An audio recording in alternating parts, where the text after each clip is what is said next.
Welcome, Jamie. Thank you for joining us today. Thank you for having me. I want to start off with basically what prompted you to write Sunroofs and Shoeboxes. That's a great question. I actually wrote Sunroofs and Shoeboxes about 10 or 11 years ago. and I wrote it at a time I think I was 30 or 31. I was single, and I really thought at that time that I was going to be somewhere different in my life than I was. I thought I'd be married with kids and, the white picket fence and the, Labrador retriever. And I wasn't there. And I became really frustrated with my life's situation and just really thinking that I should be somewhere different than I am. And so, but it didn't matter what I was doing because my circumstances were the same. And so I decided that, okay, if I can't change my physical surroundings, what can I change? And I thought, well, I can change my mindset and I can change what I'm focusing my life on. I'm focusing on all these things that aren't going how I think they should go. And that's not working. So what can I do? I can change my gauge and what my gaze is on. And so I decided my background is journalism and I love writing, and I really wanted to get back into writing consistently. And this was a great way for me to go, okay, well, I'm going to commit to writing every single day, and I'm going to write about things that I experience every single day that I can be grateful for. And I actually found that a lot of times I was finding things to be grateful for that aren't necessarily situations or circumstances that you would be grateful. You would be annoyed, or you would be frustrated or sad or mad. And I intentionally decided that I wanted to focus on how can I find the gratitude in things that aren't so great. And that became my premise for the book. And I did it for just about 6 months every single day. And it it was truly life changing. And it still has, value today. I mean, I'm still using those muscles that I was flexing those years ago, to do that today if I'm having a day where I'm not feeling as grateful as I should. Yeah, that's wonderful. And I think, especially now with so much change happening that's out of people's control, it's a great Mm, message right now that there are things you can control, which is your mind, ourselves and our minds. right. That's it, right? Well, I thought this book was really about changing our perspectives. And you've identified a lot of unexpected sources of help. So I thought we could go through some that I think most people might find unusual, or maybe they haven't Sure. thought of it, like you just said, like they would be annoyed or upset. So I'll start with, how does fear promote health? Mm. Fear is a really interesting. It's a really interesting position to be in, and I really find that fear. I mean, fear can definitely overtake us, but it can also open us up to all the ways that we are supported in life. And I talk about fear a couple times in the book. And one of the experiences that I talk about with fear is when I lost my dog. And and we were out for a walk, and she took off, and she never does and never did. And I was so scared. I thought, oh my gosh, she's gonna die. I'm never gonna find her. She's kind of skittish, so she's not gonna be able to be caught by anybody. Um, but what fear did for me in that moment, in that experience, was made me super vulnerable. And when I became vulnerable, I was able to let people help me. And so the fear took me from, oh my gosh, I can't get out of this situation, to, okay, let me let others in. And I was able to let my guard down and let others help me. And so fear actually turned out to, oh my gosh, I am so loved and nurtured and valuable in this world, because my friends and family just absolutely came around me to help me. And we did find my dog, by the way. So it was a good, happy ending. But I really felt loved and nurtured and supported. And it wouldn't have happened if I hadn't been fearful and then let myself be vulnerable, which for me, and I would say a lot of people, sometimes vulnerability can be very tough. Yeah, it can. And I talk a lot about it in our trainings about connecting with people, that until you're Mm, vulnerable, you don't connect on that deep level. So, and I'm yes. very happy Luca was found, but that's a Thank you. Me great, too. great description of how fear does not have to be a negative, right? You can Hmm. find something out of that. Yes. Um, I did smile a little. You reference a couple of days of the week, and how we can, be healthier because of them. And Friday is kind of easy for people, but Yes. how is our health enhanced because of Mondays? I love Mondays. Mondays are just such a great way to enhance your health and gratitude and mindfulness because it gives you that clean slate. I mean, Friday is great. I mean, who doesn't love Friday? I mean, today is Friday and people are thinking what they're going to do for the weekend. And up here in Northern California, the sun is shining. So I'm sure people are excited to be able to get outdoors. But Mondays, it's like your fresh start. It's like if you had a bad week the week before, or maybe you had not that great of a weekend, Mondays is your day to start again, to say, okay, the past is the past. I can't change it. It is what it is, but I can start with my foot forward and where's the potential? And I just think Mondays are I think they're actually one of my favorite days, because they really do it's just that time of new beginnings. And I think we all need that. Sometimes we need it every week, sometimes we need it every month, but Mondays are a great time to do that. They're the perfect time to do that, in my opinion. Yeah, I have a coaching client that I see at 8 o'clock on Mondays, same person, Mm. and I always start off in any conversation asking how the other person is. It's just automatic. I want to know how they're doing. And she's the only client because she's Monday morning. Her answer is the same. We laugh about it because I'm fine because it's only Monday morning because Hmm. nothing's happened yet. So it's kind of along the same Right. lines. Yeah. And that's true too, because the week hasn't happened yet. So, again, that fresh start, that new beginning is also that idea that, well, it may go really good, it may not, but we don't know yet. So So let's yeah, let's Monday let's try morning's and make it go good. yeah, Let's try Monday and start morning's again. perfect. Right. I agree. Oh.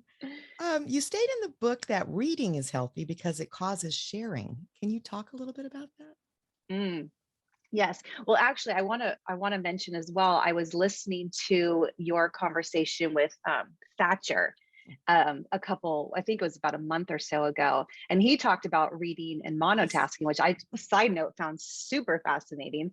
Um, so for me, though, reading was just a really great way to connect. Reading a good book is such a great way to connect with other people, to share experiences that other people that you may or may not know have, you know, that they, insights and sometimes just funny stories, reading a funny story and just creating that shared community that we need. And because, I believe that we're all in this together, and sometimes what we read can just be like exactly what someone else needs to hear. And it doesn't have to always just be, well, I said this. It can be something that we've read in a book or an experience that we've, read in a blog or, a funny story. And it really helps connect us and relate to other people. And I think that is, in this time, in this day and age, with so much disconnection that feels like is happening, I think reading really helps us understand one another and understand that we actually are really a lot more alike than we might realize. Yeah, I agree. And I love reading. And of course, it caught my attention. Same thing with Thatcher. It's like, oh, I love people that are focusing on why reading is so good for you because Yes. it's the richest experience that I think I do alone, is because Hmm. it is a whole different world and new information. And I just think it's so beneficial. And I know, especially a lot of younger people now don't seem to recognize yet the importance of reading, but I think it's Right. critical. So, and of course, I agree. we need authors writing the books. So it all works out Right. well. Uh, Exactly. I thought it was interesting that you talk about circles. So why are circles healthy? Mm. Well, in the book, I talk about circles in relationship to one of my best friends getting engaged and the circle of an engagement ring and what that represents in terms of marriage. But I also find that the symbol of circles is just, it's really important because there's no start and stop to circles. They just keep going. And I think that's true in our life. I think that every experience is a part of another experience. I think every job is a building block to something else. Every relationship, everything that we go through is cyclical and circular. And I just love the idea that every experience, everything that we've gone through, everything that we will go through, every person that we've met, every person that's touched our lives, they're impacting us in some way. And they're building on the other so that our life really flows. And it's not jagged. It doesn't have these, I mean, sometimes life feels like it's got these harsh edges, like a hexagon or, a rectangle or something like this. But really, our life is really these soft edges that all connect, and they're all a part of something bigger in my experience. And, when I was a part of having my good friend's now husband propose, and just watching her, I just thought, wow, this is just like, I'm a part of this beautiful moment that just represents just how her life is coming full circle and will continue to. That circle, even though you say come full circle, that implies an end, but it really doesn't, because circles don't have an end. And so it's just that circle that just keeps going around and around, and they're all connected and they're all part of it. Yeah, the coming full circle really made me think, because there have been many periods of time in my life where it feels like it's very, not maybe not jagged, but it feels like it's all over the place, or I don't know how things are connecting, or I feel like I'm Mhm. bouncing, or whatever description you want to use. And it's not until something happens and I can look back and I realize I've come full circle, that something Mhm. started that I had no idea was going to connect, but it does. So even my nonlinear mess becomes a circle if you just Mhm. stop and reflect back on it. And then, of course, you're right, it keeps going. So it's never Right. ending. And I do like that. Yes. And a lot of times I feel like we don't see the circular motion of our life until we're looking backwards. Yeah. And I think that's where grace comes in for ourselves, to have compassion when we're going through life's challenges, which we all have, that, don't worry, you don't have to have the answer right now. You may not have the answer for years. You may never have the answer, but at some point there will be a time where you can go, yeah, okay. I had this job one time that I really disliked, and I've liked most jobs that I've had. I had one job that I just really didn't like. And I thought, oh my gosh, this is terrible. I finally quit. Well, it wasn't until I think the next job that I had, or maybe it was when I started my first business, that I looked back and went, oh my gosh, if I hadn't gotten the experience from this job that I hated, Yeah. I would not be able to do this, that, and the other thing, because I wouldn't have had that skill set that this job that I hated taught me. So again, it's like, okay, that it was for a purpose, even though at the time I thought, what a waste of my 6 months of my life, but looking back, I thought, no, that 6 months was my building time for what was to come. And I just didn't know it. Yeah. And I think that that's, at first, you have to look back to get it, but then it Hmm. stays with you. So, like when I'm in the middle of something that feels totally unrelated, I get off track. I Hmm. no longer question it so much. It's like, okay, this is going to lead back to where I'm going, or Right. or push me forward or something. So Right. Yes. that's great. All right, I have a few here that are really interesting to me. What is healthy, or what should we be grateful for about stiff joints and achy muscles? Mm.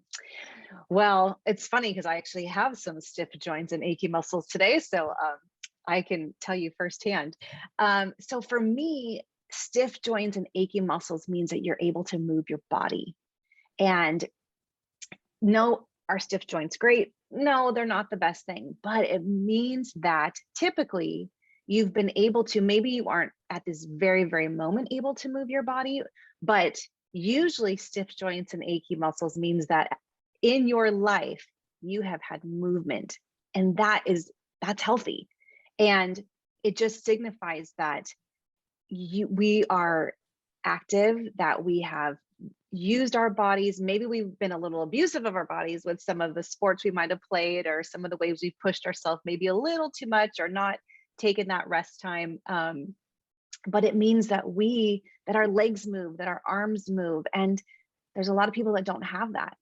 There's a lot of people that aren't able to use their legs, or they don't have legs, or, they're bedridden from disease or things like that. And if you're able to move your body and maybe get a little sore muscle from it, I think that's a really great thing. I think that that's a sign that we are alive and living and thriving, and maybe need to take a little better care of ourselves or take a little rest time, which is the case of me right now. Yeah, my granddaughter plays volleyball, so I know that you did too, or still do. Yes. And yeah, and she's young, and I think she still gets sore from it. But of course, it does Yes. signify her abilities and her movement. And like Yeah. you say, it's also a message to us that maybe we need to pamper ourselves a little bit, or to Hmm. take care of ourselves and allow ourselves to rest. So those are all really good signals that keep us healthier longer. Yes. All right. And good self-awareness as well. Yes, absolutely. So Friday is my laundry day. So I would love to tell you what's good about laundry. Oh, it's funny. I was just folding laundry a little while ago. I actually have a new take on the laundry, because when I wrote this, as I had mentioned, I was single. I didn't have kids. Well, now, my husband and I are married, and we have a blended family of five. So we have three kids that are 8 years and younger, twins that are 8, and a 4.5-year-old. And so, as you can imagine, I'm doing endless laundry. So when I wrote the book, I didn't have kids. So my reason for laundry was different. It was more about being able to get outside and get grubby and dirty, and which I still do personally. And I think there's so much health in that. I love gardening. I loved coming in with, leaves in my hair, and, hay in my, jeans. But now I want to say that laundry for me, because again, I literally have endless loads of laundry. I could do laundry every single day, all day, and it would never get done, or I wouldn't have it put away. But when I'm doing my kids' laundry, and especially them, because they'll wear something for 5 minutes and throw it in the laundry, I don't do that as much. So obviously they have a lot more laundry.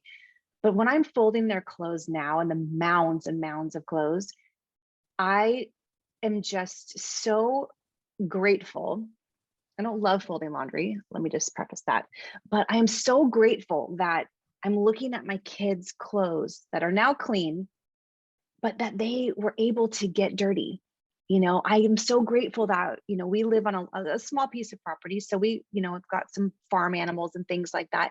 And I'm so grateful that they get to go and run out in the dirt, in the mud, and they get to, you know, make sand castles and get dirty and then throw that in the laundry. And I'm so grateful that they are healthy, that they are thriving, that they feel good enough to go outside and play, and just play hard and get grass stains. Because again, there's a lot of kids that don't have that luxury, that are sick.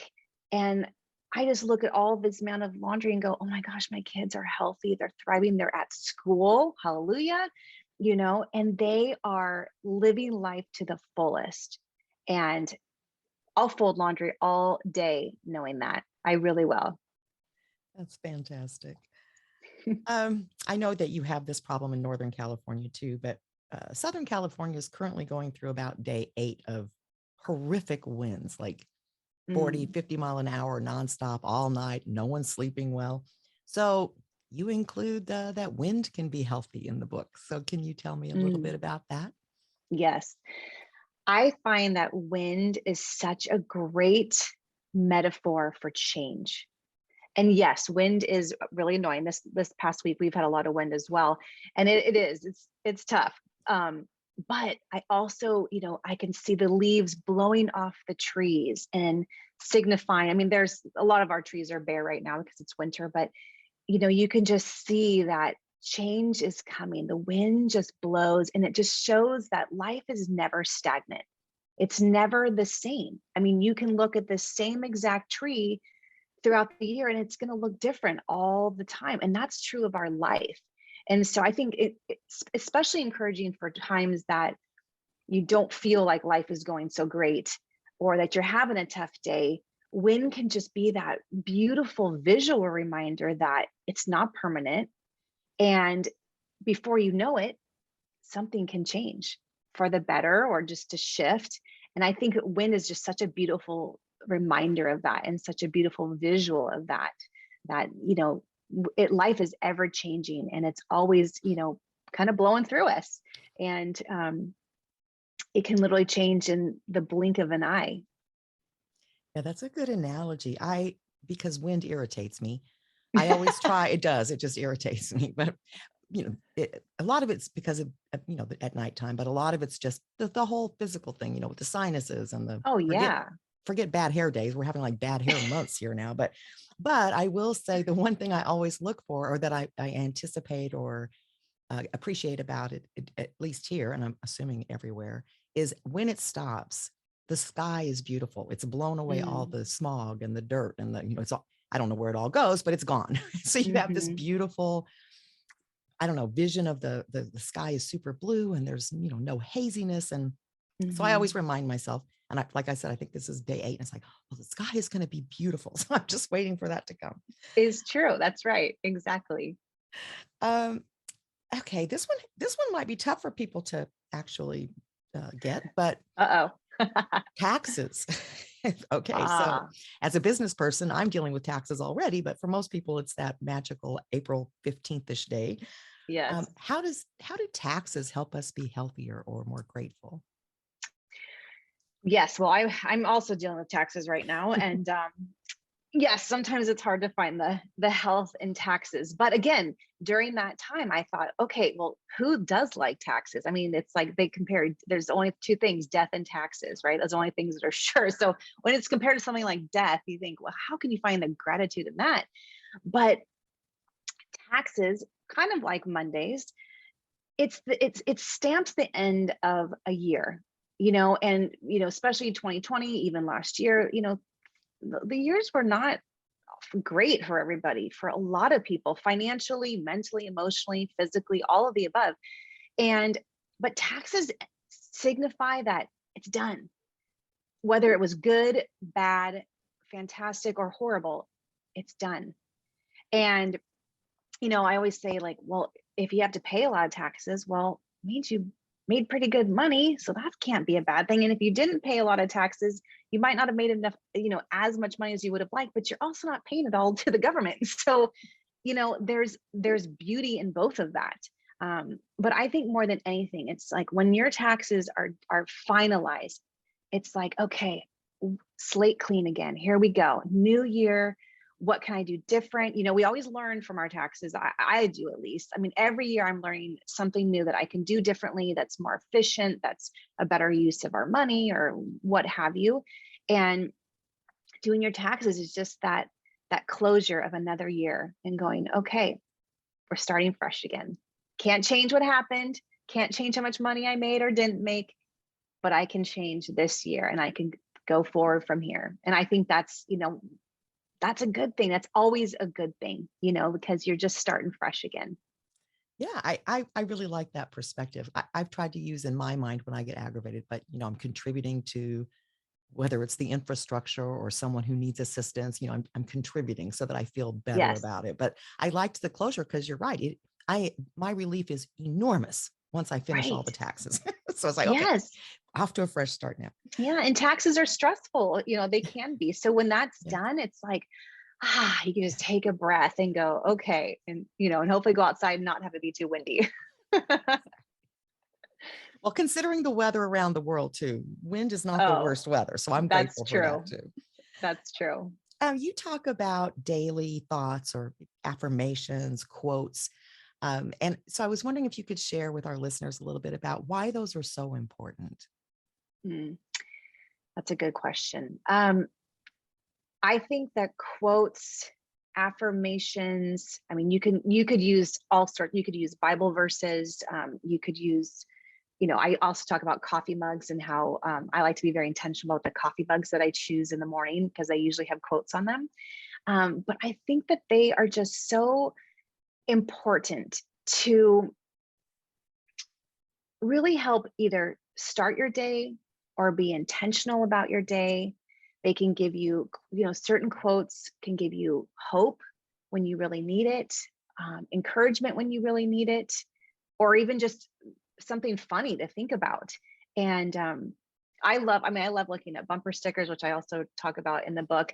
And because I just find that it just gives me something, a different perspective to think about. Again, especially if I'm, not having a great day, or thinking like having a hard time being grateful for the day that I'm having or the time period that I'm having, I can read a quote and go, oh my gosh, yes, that is just that's so important. And it just puts life in perspective, especially when I need a little bit of a perspective change or a little different lens to look at my day, or even just the moment, just even in that moment. Yeah, I had coffee mugs printed that said, "What am I grateful for today?" Just so that Yes. every morning, it was like, okay, what that puts you in that mindset to focus on what are you grateful for instead of, just Hmm. rushing through the morning and not really setting any intention. So, uh, Yeah. and my listeners know I also use the bathroom as a place to put several reminders because I know I'm going to go in there first thing in the morning. So I have Oh, stenciled on the wall, I'm showered with positive thoughts all day, like so that when I get in there, if I haven't slept well and you've got that sort of like a Monday morning, it's like, oh no, yes. positive thoughts, positive. And I have Right. them by the coffee pot. I have them all over the place. So Yes, me I think, too. yeah, great. I think they're very powerful because we do get distracted and our minds do start wandering into the negative, and that doesn't really serve us. So I Yeah. And I use them think extensively. I do too. I have a lot in my house. Most of the art in my house is some sort of inspirational art. Most of my clothing, actually, I mean, like right now I have a heart on my shirt. Most of the clothes that I wear have some sort of saying that's positive, because also I want to be a reflection for others that might need to, read it or hear it or see it as well. But I want to touch on about putting affirmations or positive thoughts on your mirror, because I think that is so important. I used to write with lipstick. Actually, I don't even wear lipstick anymore. I used to just do gloss, so I can't use it. But when I used to wear lipstick, I would literally write on my mirror positive affirmations or something that I needed to read and look myself in the eyes.